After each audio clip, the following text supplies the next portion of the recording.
Hey guys, this is Austin. If you love laptops, I have some good news for you. So Intel recently invited me out to their event in San Francisco where they showed off a wide range of new chips, including not only Intel processors that have built-in AMD dedicated graphics, but we're also going to be getting new laptop chips across the board, including a brand new 6-core Core i9 option for laptops. So let's start with the very first Intel processor that has dedicated AMD graphics that are actually built inside the chip, or by its short name of the 8th generation Intel Core processors with Radeon RX Vega graphics. Because you know, that rolls off the tongue. So the CPU side of things isn't all that exciting. You're getting a quad-core Kaby Lake based CPU that at least on the Core i7 can boost up to 4.2 GHz. What really makes this special is the idea that you're getting a pretty much dedicated Radeon graphics card that's actually going to be paired inside that same chip. So this is going to be a custom Vega implementation with between 20 or 24 CUs depending on if you go with Core i5 or Core i7. They had a couple laptops available to demo. The HP Spectre X-360, which looks very similar to the Envy X-360 we recently took a look at running Ryzen Mobile, as well as the Dell XPS 15 2-in-1.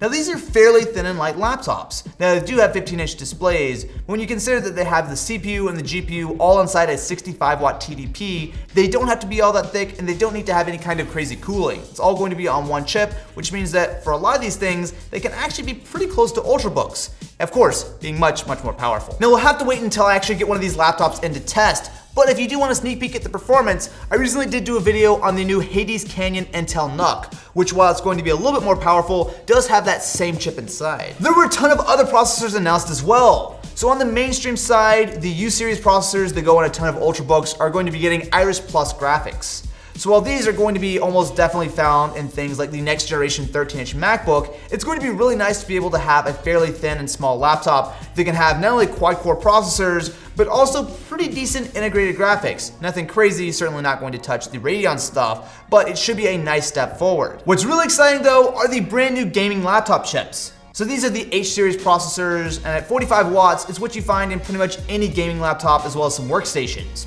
So there's a big change across the board. First of all, the Core i5s are basically being bumped up to what you used to be able to get as a Core i7. So they're still going to be quad-core, but they now have hyper-threading. So if you have a older generation Core i7, the low end now is going to be roughly equivalent. The real sweet spot though are going to be the brand new 8th generation Core i7s, which just like the desktop are moving from 4 cores to 6 cores. And yes, having 6 cores in a gaming laptop is going to be awesome, especially considering that they keep that same 45-watt TDP. It's literally just more free performance. The only real place you lose out here is with clock speed. So with the base Core i7 8750H, when you're completely maxing it out with all 6 cores, the base clock is only going to be 2.2 GHz. However, it can boost all the way up to 4.2 GHz, and I assume that will be a lot closer to that for the most part. Now if you step up to the higher end Core i7 8850H, these numbers are a lot, that guy is going to be able to run at 2.6 GHz base or 4.3 GHz boost. On top of that, that 8850H does have some slight overclocking capabilities. So depending on whether the laptop OEM will actually allow you to do it or not, it can in theory be boosted by another 400 MHz. What I'm really excited to get my hands on though is that brand new Intel Core i9 laptop chip. So this essentially builds on what you're getting on the Core i7 with the 6-core design, but cranks up everything to 11. The i9 8950HK has that same 6-core hyper-threaded design as the i7, however it bumps up the clock speeds to 2.9 GHz base, and especially with their new velocity boost, which will allow an even higher turbo clock, assuming that you're going to be fairly cool on the processor, you can get up to 4.8 GHz out of the Core i9.